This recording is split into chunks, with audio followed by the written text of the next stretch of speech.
The lawyer's voice echoed through the mahogany conference room as my daughter-in-law Diane smirked across the table.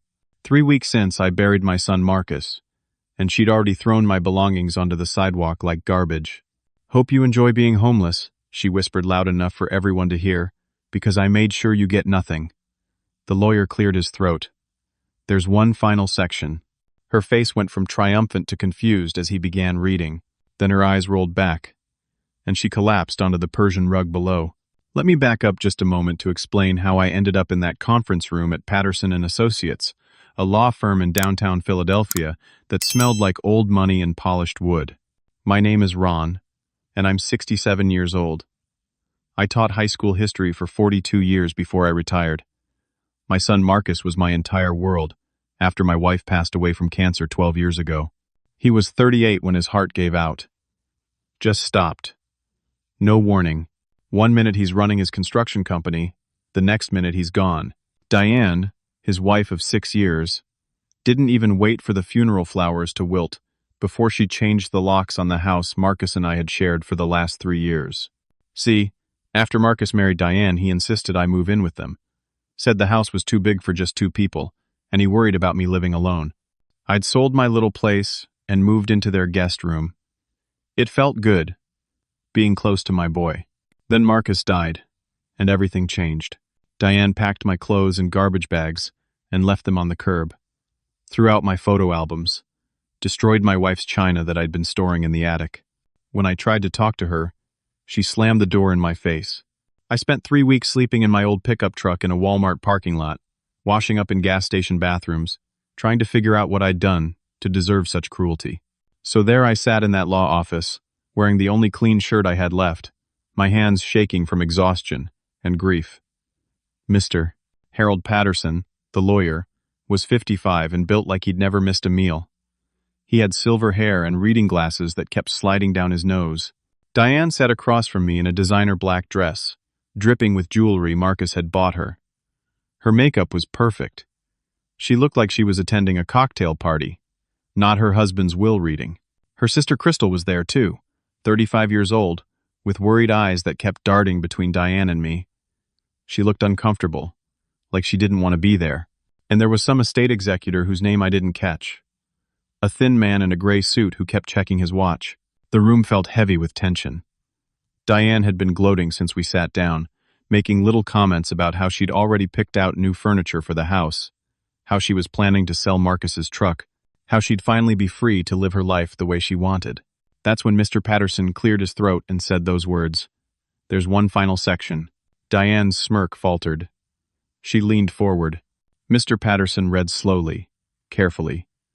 "I, Marcus Allen Thompson, being of sound mind and body, do hereby revoke all previous bequests to my wife, Diane Marie Thompson. Upon discovery of her infidelity with my business partner, Trevor Walsh, I have chosen to leave my entire estate, including my home, all financial assets, and Thompson Construction Company to my father, Ronald James Thompson. To Diane, I leave the sum of $10,000 and copies of the evidence I've compiled regarding her betrayal." The room went silent. You could have heard a pin drop on that thick carpet. Diane's face went white, then red, then white again. Her mouth opened and closed like a fish. Then her eyes rolled back and she collapsed, her head hitting the floor with a thud that made everyone jump. Crystal screamed. Mr. Patterson jumped up and called 911. The estate executor loosened Diane's collar. I just sat there, frozen, trying to process what I'd heard. Marcus knew. My boy knew about the affair, and he'd protected me. The paramedics arrived within 10 minutes. They got Diane conscious again, checked her vital signs, asked if she wanted to go to the hospital. She refused, but she could barely sit up. Her face was blotchy, her perfect makeup running with tears and sweat. Mr. Patterson continued reading once things calmed down. The will was ironclad. Marcus had changed it 3 months before his death. The house at 2247 Maple Street, worth $400,000. His savings and investment accounts totaling $300,000. And Thompson Construction Company, valued at $1.2 million, based on recent earnings and assets. All of it mine. For the first time in 3 weeks I could breathe. I had a home again. I had security. I could grieve my son properly. In the house where he'd lived, surrounded by his things, Diane sat there shaking, mascara running down her cheeks. "This isn't legal," she whispered. "I'll fight this. I'll take everything." Mr. Patterson shook his head. "Mrs. Thompson, your husband documented everything thoroughly. The will is valid. You can contest it, but I strongly advise against it." Crystal helped her sister stand up. Diane could barely walk. Crystal practically carried her toward the door, shooting me an apologetic look over her shoulder. I thought it was over. I thought I'd won. Then Crystal stopped at the doorway and turned back. "Mr. Patterson, could I speak with Mr. Thompson privately for just a moment?" In the hallway? Something in her voice made my stomach drop. We stepped into the marble hallway outside the conference room. Crystal looked terrified. She kept glancing back toward where Diane was slumped against the wall, barely conscious. "Mr. Thompson," Crystal said quietly, "I need to tell you something. My sister is 8 months pregnant." My heart stopped. "What?" "She's claiming the baby is Marcus's. And under Pennsylvania law, if that child is Marcus's biological heir, Diane can challenge the will. The baby would be entitled to a portion of the estate, maybe half, maybe more." The floor seemed to tilt under my feet. "But the will won't matter if there's a child involved. Family courts protect children's inheritance rights, even if Marcus explicitly left everything to you. If there's a baby, everything changes." Crystal's voice dropped even lower. "And Mr. Thompson, you need to know something else. My sister is vicious. She'll lie. She'll manipulate. She'll destroy you to get that money. I love her, but I know what she's capable of. She's already talking to lawyers. This isn't over. It's just beginning." She walked away, helping Diane toward the elevator. I stood alone in that hallway, my brief moment of relief crumbling around me. I'd gone from homeless to property owner to potentially losing everything again, all in the span of 30 minutes. And the worst part? That baby might actually be my grandchild, part of Marcus. The only piece of my son I had left. Or it might be Trevor Walsh's child, a tool Diane was using to steal my inheritance. I didn't know which possibility terrified me more. 2 days later, I pulled my truck into the driveway of 2247 Maple Street. My house now. Marcus's house. Home. Except when I unlocked the front door and stepped inside, I realized Diane had left me a parting gift. The place was destroyed. Every room had been ransacked. Furniture slashed with knives. Family photos torn to pieces and scattered across the floors. Marcus's childhood bedroom, where I'd hoped to sit and remember him, was gutted. His baseball trophies smashed. His high school yearbooks torn apart. The walls had holes punched in them. The kitchen cabinets were ripped off their hinges. In the living room, someone had spray-painted a single word across the wall. Thief. I sank down on the torn couch cushion and wept.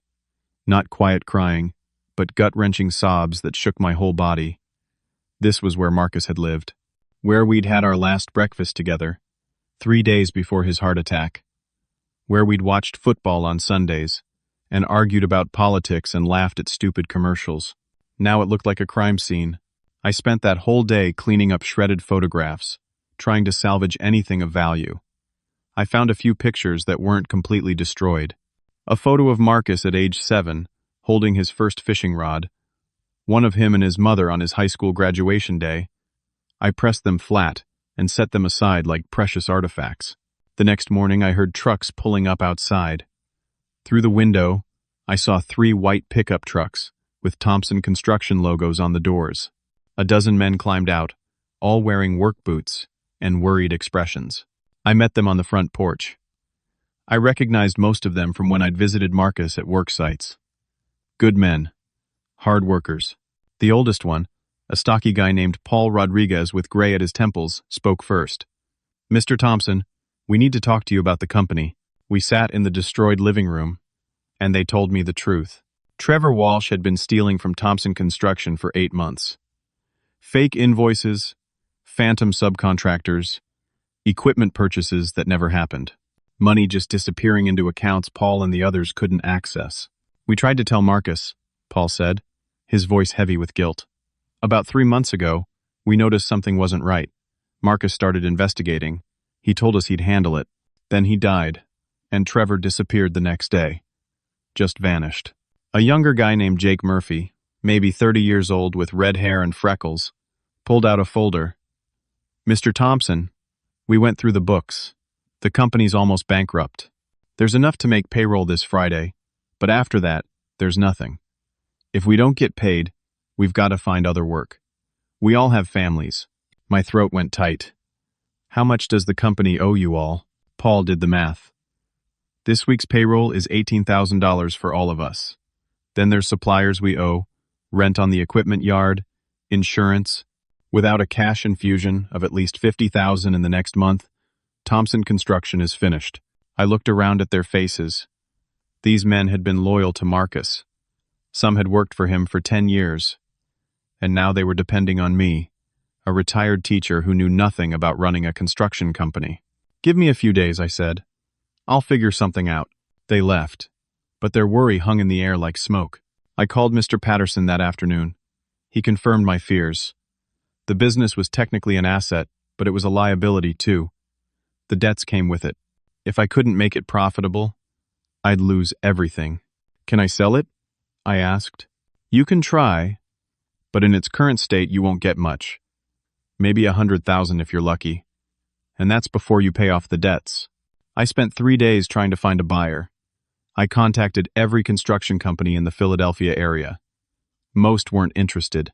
But finally, a man named Richard Brennan, who owned Brennan Brothers Construction, said he'd meet with me.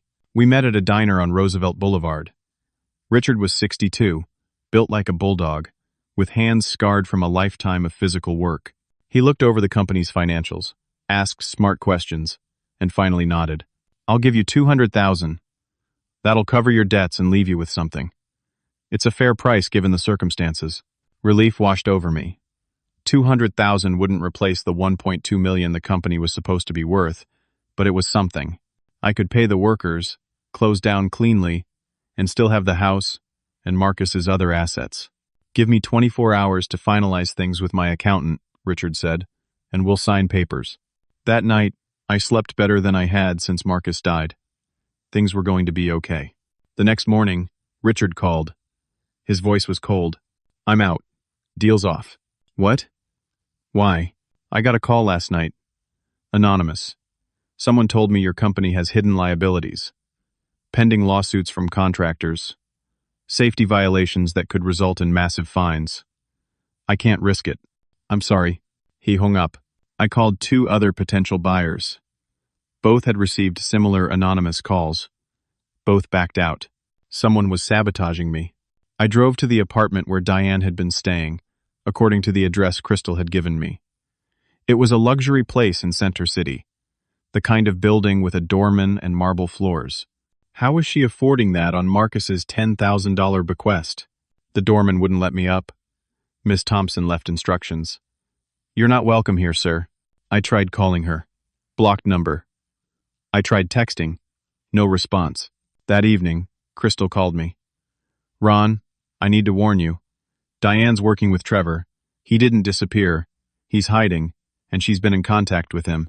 They're actively trying to destroy any chance you have of selling the business. They want it to fail completely so you're left with nothing but debts. Then when she challenges the will, she can argue you're unfit to manage Marcus's estate." "Why are you telling me this?" Her voice broke. "Because what they're doing is evil. Marcus was a good man. He deserved better than her. And so do you." After she hung up, I sat in the dark living room of my destroyed house and realized something. I wasn't just fighting for money or property. I was fighting for my son's legacy. Marcus had built that company from nothing. He'd employed good people, built solid houses, done honest work. I couldn't let Diane and Trevor destroy that, but I had no idea how to stop them. 1 week after the will reading, I finally found a lawyer willing to help me. Her name was Linda Hartman, and she was 52 years old with sharp gray eyes and a handshake that could crack walnuts. Her office was in a converted row house in South Philly, nothing fancy, but the walls were covered with framed newspaper clippings about cases she'd won. "I work on contingency for the right cases," she said, pouring coffee into chipped mugs. "Yours qualifies." That woman's trying to rob you blind. Linda reviewed all the documentation. The will was solid. Marcus had been thorough, but the pregnancy changed everything. If that baby is Marcus's biological child, Linda explained, Pennsylvania law is clear. A child has inheritance rights that supersede even explicit will provisions. We can argue that Marcus made his wishes known, but a judge will prioritize the child's welfare. Diane could get half the estate, maybe more, claiming she needs it to raise Marcus's heir. So we do a paternity test, I said. She's refusing to cooperate. Says it's too stressful during pregnancy. We can't force her until after the baby's born, and she's not due for 2 more weeks. Even then, if she fights it, the legal process could take months. My savings were disappearing fast. I'd pulled money from my pension to make that first payroll, keeping the company alive. The men had stayed loyal, bless them. They knew I was trying. I started showing up at construction sites myself. I'm 67 years old, and I hadn't done manual labor since I was a teenager, but I figured I could at least demonstrate I was committed. I cleaned up job sites. I helped load equipment. I answered phones in the cramped office trailer. Paul Rodriguez took me aside one afternoon at a renovation site in Fishtown. Boss, you don't have to do this. You're going to hurt yourself. These are Marcus's people, I said. I won't abandon you. The work was brutal. My back ached constantly. My hands developed blisters that burst and bled, but it felt good to be useful, to be fighting instead of just accepting defeat. Linda kept digging into Trevor's activities. She found the embezzlement trail Marcus had started documenting. It was even worse than we'd thought. Over 8 months, Trevor had stolen nearly $400,000. Money that should have been company profit. Money that should have been in the business accounts. Just gone. If we can prove Trevor stole this money, and that Diane knew about it, we can make a case that she's complicit in a crime, Linda explained. That would seriously damage her credibility in any custody hearing. We might even be able to argue she's an unfit parent. So we need to find Trevor. Exactly. But Trevor Walsh had vanished like morning fog. His apartment was empty, cleaned out professionally. His bank accounts were closed. His cell phone was disconnected. The man had disappeared so completely, it was like he'd never existed. Then, 10 days after the will reading, Diane played her next card. I was at a job site in Northeast Philly when 2 police officers pulled up. They were polite but firm. Ronald Thompson? That's me. We have a temporary restraining order. You're to stay at least 500 feet away from Diane Thompson at all times. No contact, direct or indirect. I stood there in my work boots, covered in sawdust, holding a broom. What? Why? The older cop, a black man with sergeant stripes, looked sympathetic. She claims you've been threatening her and her unborn child. Says she fears for her safety. That's a lie. I haven't been anywhere near her. That may be, sir, but the judge issued the order. You'll have a hearing in 2 weeks to contest it. Until then, you violate this order and you go to jail. Understood? I understood. I understood that Diane had just made it exponentially harder for me to fight her. Now I couldn't approach her, couldn't even send her a message. The paternity test would have to wait until she voluntarily cooperated, or until we could convince a judge to order it, which would be difficult with a restraining order in place. That night, Linda and I sat in my destroyed living room, eating Chinese takeout from paper containers. She's smart, Linda admitted. This restraining order complicates everything, makes you look like the aggressor. And without Trevor, we can't prove the embezzlement in court because all the digital evidence was on his laptop. So what do we do? Linda set down her container. We wait. The baby will be born in less than 2 weeks. Once the child is here, we can petition for a paternity test with or without Diane's cooperation. If the baby isn't Marcus's, this whole thing falls apart. And if it is Marcus's, then we negotiate. Try to salvage something. I barely slept that night. My body ached from the construction work. My mind raced through scenarios, none of them good. I kept seeing Marcus's face, the way he'd looked the last time we had breakfast together. He'd made pancakes, his specialty. He'd seemed distracted, worried about something. Had he known then about Diane's betrayal? Had he been planning his next move when his heart gave out? 2 days later, I was at the equipment yard when Jake Murphy came running over. "Boss, we got a problem. Big client just canceled a $50,000 job. Said they heard about the company's legal troubles, and they can't risk working with us." "Who called them?" "They wouldn't say. But I'm guessing the same person who's been sabotaging all your sale attempts." I leaned against a truck, feeling every one of my 67 years. The company was bleeding out. Workers were getting nervous. I couldn't blame them. That evening, Crystal called again. "Ron, I need to tell you something. The baby, it's not Marcus's. It's Trevor's. I have proof." My heart stopped. "What kind of proof?" "Text messages. I copied them from Diane's phone when she wasn't looking. Conversations between her and Trevor from before Marcus died. They talk about the pregnancy, about Trevor being the father, about their plan to pass the baby off as Marcus's." "Crystal, this could win the case. Can you testify?" "Yes. I'll do it. I can't watch her do this anymore." For the first time in days, hope flickered in my chest. Linda and I scheduled an emergency hearing for 3 days later. We'd present Crystal's testimony and the text messages. We'd expose Diane's fraud before the baby was even born. I let myself imagine victory. Keeping the house. Saving the company. Honoring Marcus's memory. That night, I slept for 6 hours straight, the best sleep I'd had in a month. The next morning, Linda called me at 5:30. Her voice was shaking. "Ron, turn on the news. Channel 6. I fumbled for the remote. The morning news was showing helicopter footage of a car accident on Interstate 95. A silver Honda Civic wrapped around a concrete barrier. The car was crushed like a tin can. "Last night, around 11 p.m., the reporter said, a single vehicle accident on I-95 southbound near the Girard Avenue exit. The driver, identified as Crystal Martinez of South Philadelphia, was transported to Temple University Hospital in critical condition." The room spun. "They're saying it's brake failure," Linda said quietly. "But Ron, the timing is too convenient. That hearing is in 2 days. Crystal was in a coma. The doctors told me she'd sustained severe head trauma. They didn't know if she'd wake up, and if she did, they didn't know what kind of brain damage she might have. Her phone had been in the car. It was destroyed in the accident, melted and crushed. The text messages were gone. Without Crystal's testimony, the messages were hearsay, inadmissible in court." And the next morning, Diane went into early labor. Temple University Hospital smelled like antiseptic and despair. I sat in the ICU waiting room while Crystal lay unconscious 3 floors above me. The doctors said the next 72 hours were critical. She might wake up, she might not. And if she did wake up, there was no guarantee she'd remember anything. The police investigated the accident.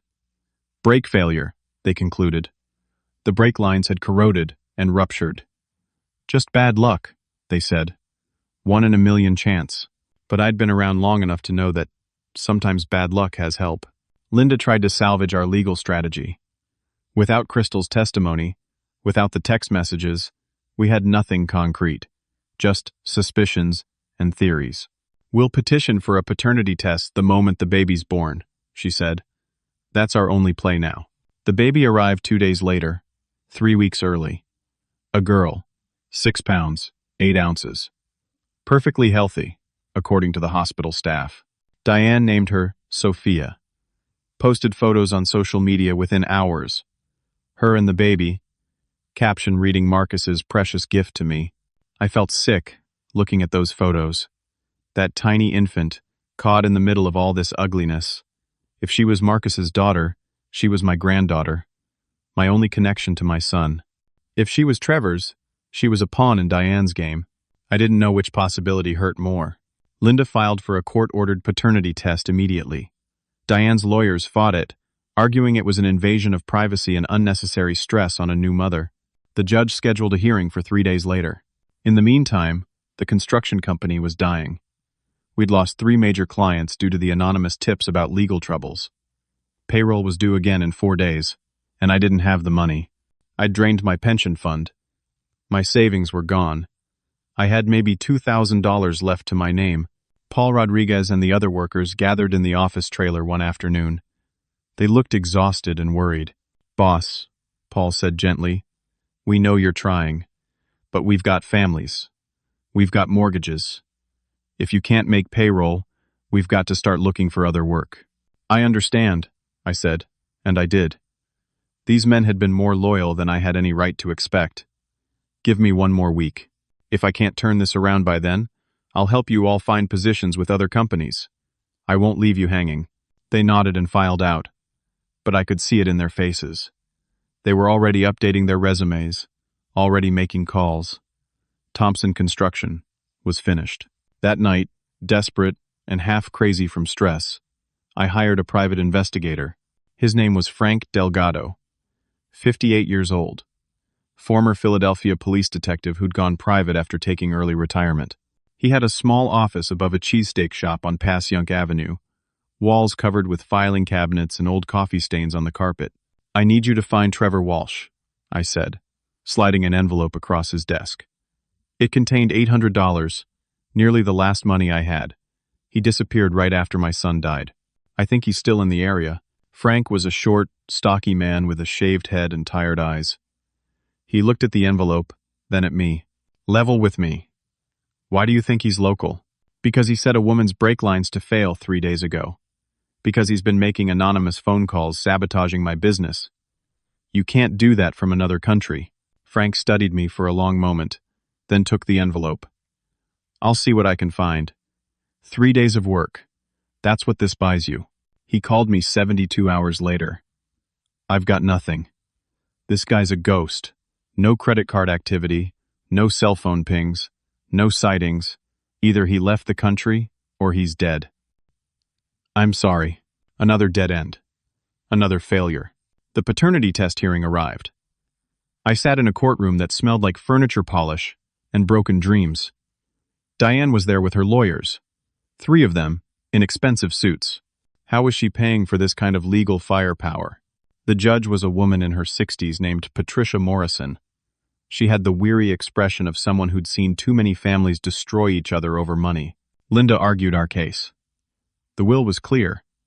Marcus had explicit reasons for disinheriting Diane. A paternity test was necessary to determine the child's legal status. Diane's lead lawyer, a shark in a tailored suit named Gregory Finch, countered. This was harassment of a grieving widow, an invasion of privacy, an attempt to deny a child her rightful inheritance. Judge Morrison listened to both sides, then said, "I'm ordering a paternity test. This is a simple DNA swab, non-invasive, and it resolves the central question of this case. Miss Thompson, you have 3 days to comply." A small victory, but I'd take it. We left the courthouse into a gray Philadelphia afternoon. Rain was starting to fall. Cold November rain that cut through my jacket. 5 days, Linda said. "We'll have the results in 5 days. If that baby isn't Marcus's, this is over." I wanted to feel hope, but I'd learned better by now. Every time things looked up, they got worse. Crystal was still in a coma. The doctors were talking about long-term care facilities. The company was on life support. I'd missed payroll. The workers had all found other jobs. Thompson Construction was officially defunct. The house was still a wreck. I'd been living in one partially cleaned room, sleeping on a bare mattress, eating canned soup. I'd lost 15 pounds. My hands shook constantly. I couldn't remember the last time I'd slept more than 3 hours at a stretch. And Marcus was still dead. That was the part that kept hitting me at random moments. My son was gone. No matter how this legal battle ended, he wasn't coming back. I'd never have breakfast with him again, never watch another Eagles game together, never hear him laugh at my terrible jokes. The grief was a physical weight on my chest, pressing down, making it hard to breathe. The paternity test was conducted 2 days later. A technician came to Diane's apartment, swabbed the baby's cheek, swabbed my cheek for comparison to Marcus. The results would take 5 days to process. 5 days. I just had to survive 5 more days. On day 3, I was alone in the house, trying to patch one of the holes Diane had punched in the living room wall, when I heard a car pull up. Through the window, I saw a black SUV. 2 men in suits got out, knocked on the door. I answered, wary. "Ronald Thompson? I'm Agent Robert Kellerman with the FBI. This is Agent Lisa Park. We'd like to ask you some questions about Trevor Walsh and possible interstate fraud. They came inside. I made coffee with shaking hands while they looked around at the damaged house. We've been investigating Mr. Walsh for securities fraud related to some real estate investments, Agent Kellerman said. We believe he's fled the jurisdiction. Has he attempted to contact you? No. I've been trying to find him. Why? I explained everything. The embezzlement, the affair, Diane's pregnancy, Crystal's accident. Agent Park took notes, her face neutral. When I finished, she said, "That's interesting. We've had Mr. Walsh under surveillance for the last 2 months. We lost track of him approximately 4 weeks ago, right around the time of your son's death. If you find him," I said, "call me immediately. He's the key to all of this." They left, and I felt a tiny spark of something. Not hope exactly, but the sense that maybe, just maybe, someone else was on my side. The next morning, Linda called. "Ron, the paternity test results came back early. Are you sitting down?" My legs went weak. "Just tell me." "The baby is Marcus's daughter. Genetically, there's a 99.9% probability." "I'm so sorry." The room tilted. I gripped the edge of the kitchen counter to stay upright. My granddaughter. Sophia was my granddaughter, part of Marcus, his child, and I was about to lose her, along with everything else. "We have no choice," Linda said, her voice gentle. "We have to settle. With a biological heir involved, no judge is going to uphold the will as written. Diane will get at least half the estate, probably more since she has custody of the child." "I'm sorry, Ron. We fought hard, but this is the end." I hung up and stood in the empty, damaged house. Outside, it had started to rain again. The final hearing was scheduled for 2 days from now. I'd signed papers giving up half of everything, maybe more. The house would probably have to be sold to split the assets. The company was already gone. I'd end up with maybe $200,000, enough to buy a small condo somewhere and live quietly on my pension until I died. It was more than I'd had when Diane threw me out, but it felt like losing. Like watching everything Marcus had built get carved up and distributed to the woman who'd betrayed him. That evening, I couldn't stand being in the house anymore. I drove around Philadelphia, past places Marcus and I had been together. The zoo where we'd taken him as a kid, the restaurant where we'd celebrated his 30th birthday, the hospital where he'd been born, where he'd died. I ended up at Laurel Hill Cemetery, just as the sun was setting. Marcus's grave was near an old oak tree, the headstone simple granite with his name and dates. I'd had the Madeline, beloved son and friend. I sat in the wet grass and talked to him. "I tried, Marcus. I really tried. But she won. I'm sorry." The wind moved through the oak leaves, and for just a moment, I could almost hear his voice, almost feel him there. I drove home as darkness fell, resigned to losing, ready to sign whatever papers Linda put in front of me. That's when I found it. Marcus's desk was in the corner of the destroyed living room. Diane had ripped out most of the drawers, but the desk itself was solid oak, too heavy to move easily. I'd been avoiding it, not ready to face sorting through my son's personal effects. But that night, numb and defeated, I started pulling the desk apart, thinking I'd haul it to the curb before I lost the house. That's when I noticed the bottom drawer didn't match the others. It was shallower. I pulled it completely out, turned it over. False bottom. My hands shook as I pried it open with a screwdriver. Inside was a USB drive in a small plastic case. On the case, in Marcus's handwriting, "Insurance." I ran to my laptop, plugged in the drive. It contained dozens of video files, audio recordings, documents, all time-stamped over the last 3 months of Marcus's life. I clicked on the first video file. It was Marcus, sitting in his truck, filming himself. "Dad," he said, his voice filling my dark living room. "If you're watching this, I'm gone. I'm sorry. I wanted to handle this differently, but I ran out of time." This drive contains everything you need to know about Diane and Trevor. Everything. I watched, and my grief transformed into something else. Evidence. My son had given me evidence. I watched those videos until 4 in the morning, my laptop screen glowing in the darkness of the destroyed house. There were 37 separate files. Marcus had documented everything with the methodical thoroughness of a man who knew he was running out of time. The first video was dated 3 months and 2 weeks before his death. Marcus, sitting in his truck outside a motel in South Jersey. I followed Diane today. She met Trevor at the Starlight Motel, room 112. They were there for 2 hours. I got photos. I got the motel receipt. This is the 3rd time this month. Another video, 2 months before his death. I hired a forensic accountant. Trevor's been stealing from the company. I've got bank records showing transfers to offshore accounts. $400,000, maybe more. I confronted him yesterday. He denied everything, said he'd destroy me if I went to the police. The next one made my blood run cold. Marcus, looking exhausted, dark circles under his eyes. Saw my cardiologist today. The heart condition is getting worse. He says I need to reduce stress. But how can I? My wife is cheating on me. My business partner is robbing me blind. I'm trying to gather enough evidence to divorce Diane and prosecute Trevor, but I need time. I'm changing my will tomorrow. If something happens to me before I can fix this mess, at least Dad will be protected. More videos. More evidence. Diane and Trevor in a parked car, Marcus filming from a distance as they kissed. Audio recordings of phone conversations. Trevor telling Diane they just needed to wait a little longer, that they'd have everything soon. And then, the one that changed everything. A video dated 6 weeks before Marcus died. Diane and Trevor, sitting in a coffee shop in Manayunk, unaware they were being filmed. Marcus must have set up his phone on a nearby table, pretended to leave, let it record. Their voices were clear. Diane, I'm pregnant. Trevor, are you sure it's mine? Diane, of course it's yours. Marcus and I haven't had sex in 3 months. He's too stressed about the business. Trevor, so what do we do?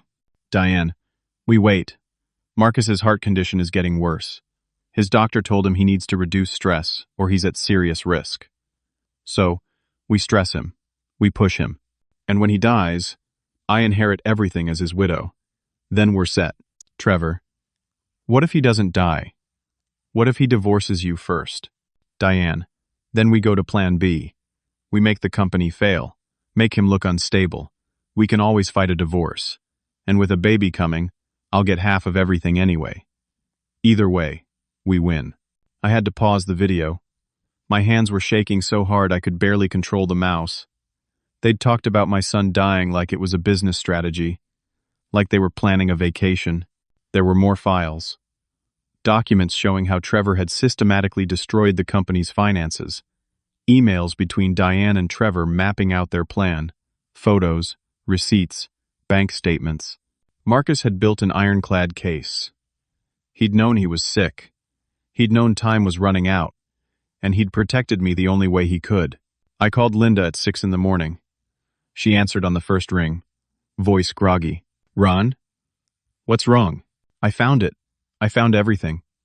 Marcus left me a USB drive with video and audio evidence of Diane and Trevor's entire plan. It's all here. Every detail. Silence. Then, get to my office. Now, don't stop. Don't talk to anyone. Just come. I drove through the early morning darkness, the USB drive clutched in my hand like a holy relic. Linda's office was dark. She arrived 10 minutes after me, her hair uncombed, wearing sweatpants and an Eagles sweatshirt. We went inside, and I plugged in the drive. We watched everything, every video, every audio file. We read every document. When we finished, Linda sat back in her chair, her eyes wide. This is it. This is everything we need.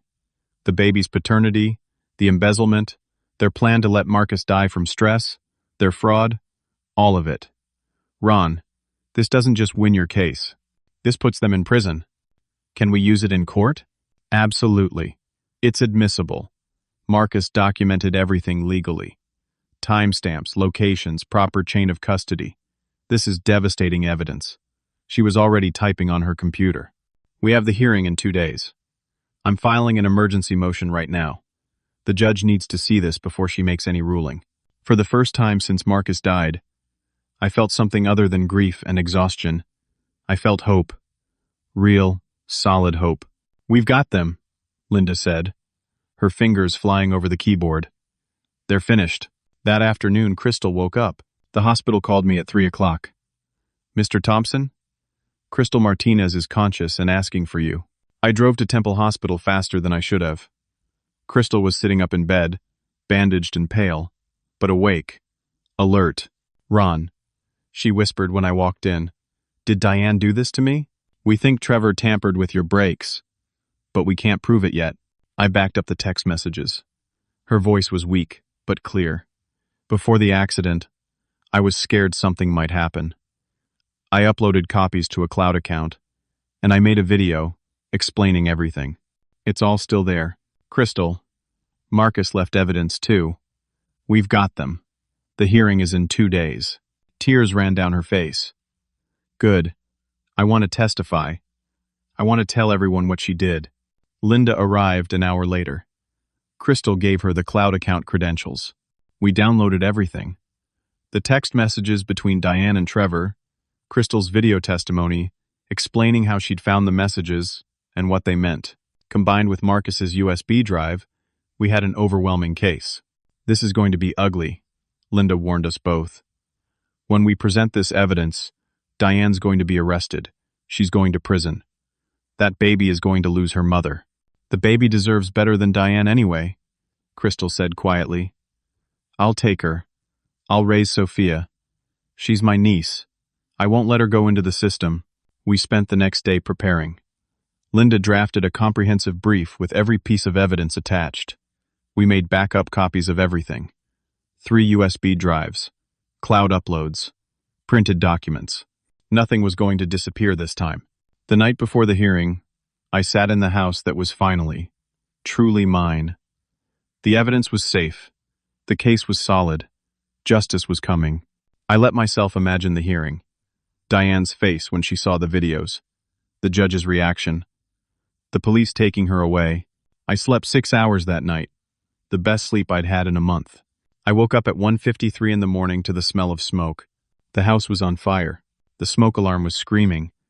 I stumbled out of bed, disoriented, choking. The hallway was filled with black smoke, orange light flickering from downstairs. I grabbed my phone from the nightstand and ran for the stairs. The heat hit me like a physical wall.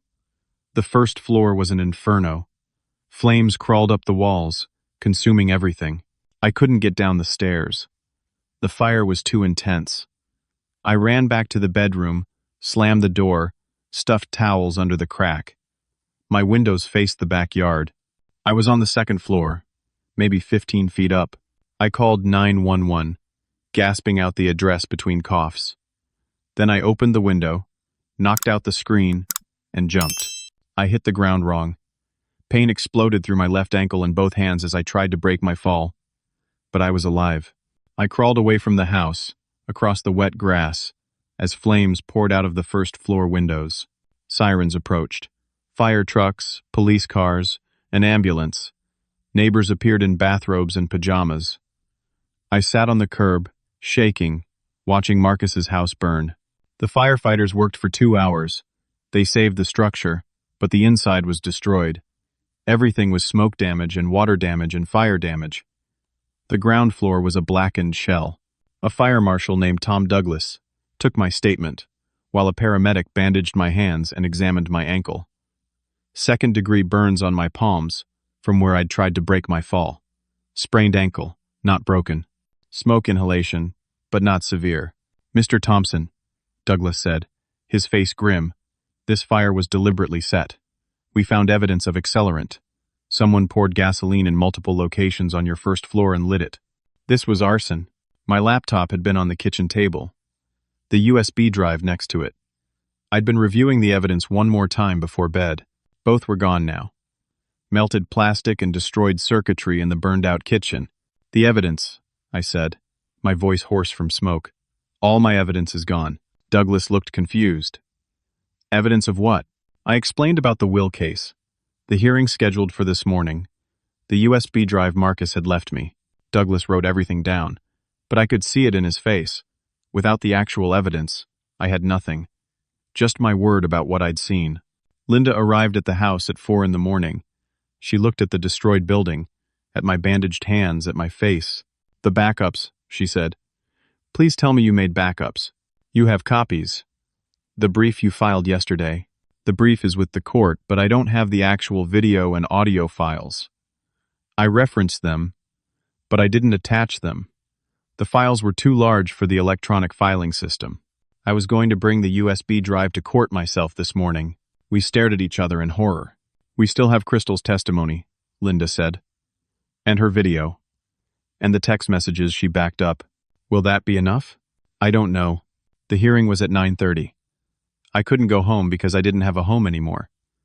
Linda took me to her house, let me shower and borrow clothes from her ex-husband's old wardrobe. The shirt and pants didn't fit right, but they were clean. We arrived at the courthouse at 9. Diane was already there with her legal team. She looked confident, triumphant. She had no idea what was coming. Or did she? The hearing began. Judge Morrison took her seat. The courtroom smelled like coffee and paper. Linda stood. Your Honor, we have significant new evidence that fundamentally changes this case. We request permission to present testimony from Crystal Martinez and documentary evidence showing fraud on the part of Diane Thompson. Diane's lawyer, Gregory Finch, stood up. Your Honor, this is a last-minute delay tactic. Miss Martinez is hospitalized and cannot testify. Any so-called evidence hasn't been properly authenticated. We object to this circus. Miss Martinez is here and ready to testify, Linda said. She was released from the hospital yesterday. The courtroom doors opened. Crystal walked in, still pale and bandaged, but steady on her feet. She walked to the witness stand and was sworn in. She testified for 45 minutes. She explained how she'd discovered the text messages on Diane's phone, how Diane and Trevor had planned to use the baby to steal the inheritance, how they'd plotted against Marcus and then against me. Gregory Finch cross-examined her aggressively.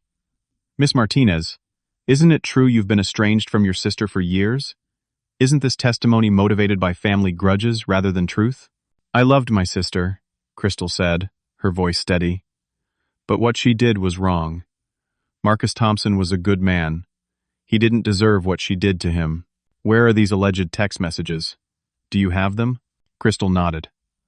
Linda played Crystal's video testimony on the courtroom screen, then displayed the text messages on a projector. Message after message. Diane and Trevor discussing their plan, discussing the baby's paternity, discussing how to maximize the inheritance. Diane went pale. She leaned over and whispered frantically to Gregory Finch. Your Honor, Linda said, we also have additional evidence. Video and audio recordings made by Marcus Thompson before his death, documenting the affair and the embezzlement. However, there was an arson fire at Mr. Ronald Thompson's residence early this morning. The evidence was destroyed. Judge Morrison's eyebrows went up. Destroyed? Convenient timing. We believe the fire was deliberately set to destroy this evidence, Your Honor. The fire marshal has ruled it arson. Gregory Finch jumped up. Your Honor, this is outrageous speculation. They have no evidence because there is no evidence. They're making wild accusations about non-existent recordings. Linda looked at me. I could see the desperation in her eyes. We were losing. Then Judge Morrison said, I'd like to take a 30-minute recess. Mr. Finch, Miss Hartman, approached the bench. They had a whispered conversation I couldn't hear. Then the judge left the courtroom. We all sat in tense silence.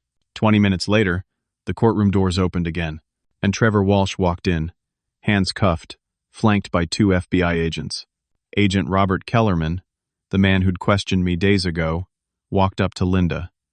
We arrested Mr. Walsh 2 hours ago at the apartment of Diane Thompson. He was hiding there. We have him in custody for securities fraud, and we understand you have questions about some other matters. Trevor looked terrified. His expensive suit was wrinkled. His hair was a mess. He saw Diane, and his face crumpled. Judge Morrison returned. It seems Mr. Walsh has information relevant to this case. Bailiff, he's your witness. Trevor was sworn in. Agent Kellerman leaned over and whispered something to him. Trevor nodded. Mr. Walsh, Judge Morrison said, you've been advised of your rights? Yes, Your Honor. My lawyer is negotiating a plea deal. I've agreed to tell the truth about everything in exchange for reduced sentencing on the federal charges. For the next hour, Trevor Walsh confessed to everything. The affair with Diane, the embezzlement from Thompson Construction, the plan to inherit Marcus's estate, the sabotage of my attempts to sell the business, hiring someone to tamper with Crystal's brake lines, and yes, setting fire to my house in the early hours of this morning to destroy the USB drive. How did you know about the USB drive? Linda asked. Diane has been watching the house. She hired a private investigator. He saw Ron looking at the laptop through the window, saw the USB drive. She called me, told me I had to destroy it, so I did. Diane stood up, screaming, "You bastard! You promised we'd be safe. You promised!" Security officers moved toward her. Gregory Finch was trying to calm her down. Judge Morrison's gavel cracked like thunder. "Miss Thompson, sit down, or you'll be removed from this courtroom." Diane collapsed back into her chair, sobbing. Trevor kept talking. How they'd planned to stress Marcus until his heart gave out. How Diane had deliberately provoked arguments, created chaos, anything to keep his blood pressure up. How they'd celebrated when he died. "The baby," Linda said quietly. "Who is Sophia's biological father?" Trevor looked at the floor. "I am. We were going to pass her off as Marcus's. The paternity test, I don't understand how it came back as Marcus's child." Agent Kellerman stepped forward. "We've been investigating that. The lab that processed the paternity test received an anonymous payment of $50,000 3 days before the results were released. We believe the results were falsified." The courtroom erupted. Judge Morrison hammered her gavel repeatedly. Diane was screaming that it was all Trevor's fault. Trevor was yelling that she'd planned everything. Gregory Finch was trying to withdraw as her attorney. Judge Morrison ordered the bailiffs to remove Diane from the courtroom. She fought them, still screaming, mascara running down her face. Trevor was taken back into custody. The courtroom slowly emptied until it was just me, Linda, Crystal, and Judge Morrison. The judge looked exhausted. "This is the ugliest case I've seen in 30 years on the bench. Miss Hartman, prepare a new order. Mr. Ronald Thompson is the sole heir to Marcus Thompson's estate. Miss Diane Thompson will face criminal charges for fraud, conspiracy, and as an accessory to multiple felonies. The child, Sophia, will be placed in Miss Fording. Miss Furia, Martinez's custody pending further investigation of her paternity." She looked at me. "Mr. Thompson, I'm sorry for what you've endured. Your son was wise to document everything. Justice has been served today, though I know it doesn't bring him back." "Thank you, Your Honor," I managed to say. Police arrested Diane at her apartment that evening. They found evidence she'd been paying Trevor's expenses, hiding him, planning with him. She was charged with conspiracy to commit fraud, conspiracy to commit arson, and being an accessory to attempted murder in Crystal's accident. Trevor, in exchange for his testimony, got 12 years on the federal charges, plus additional state charges. He'd serve at least 15 years total. Diane got 5 years. Fraud, conspiracy, accessory charges. Her expensive lawyers got her a plea deal, but she was still going to prison. A new paternity test confirmed Trevor was Sophia's father, not Marcus. Crystal was awarded custody of her niece, and I was left with the ashes of everything I'd fought for. The house was destroyed. The company was gone. The estate's primary assets were reduced to insurance payouts and what remained in bank accounts. But I was alive. And the truth had won. 2 months after that courtroom victory, I stood in front of a new house. Not the mansion on Maple Street.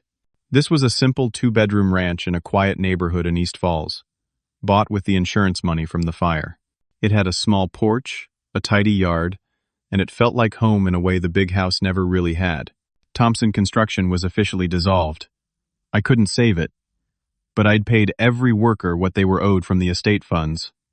Paul Rodriguez had started his own small contracting business. Jake Murphy got hired by a big firm in Delaware County. They were all doing okay. Marcus would have been proud of that. The final accounting of the estate was sobering.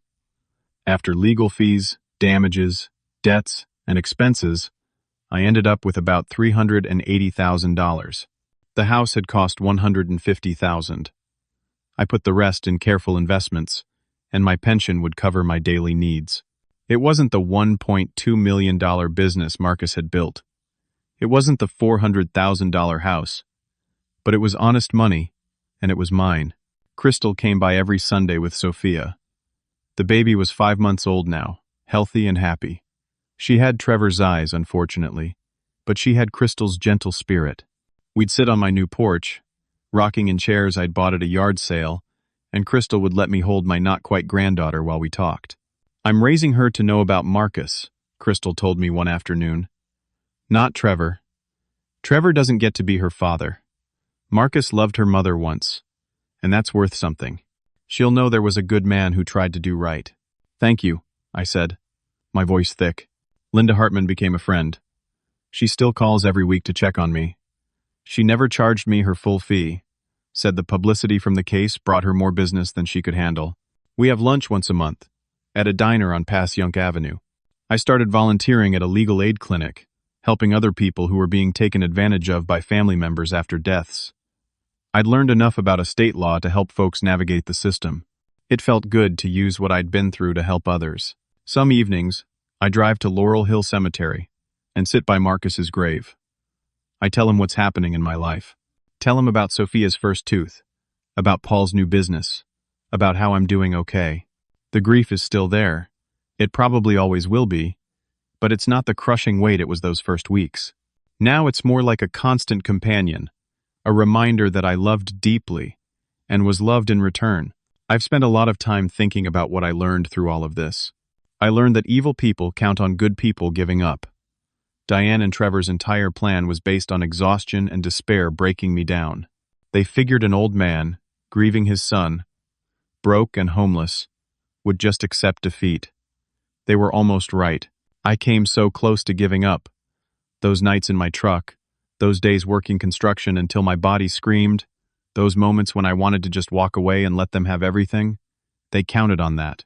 Evil counts on good people being too tired to fight. But I learned something else.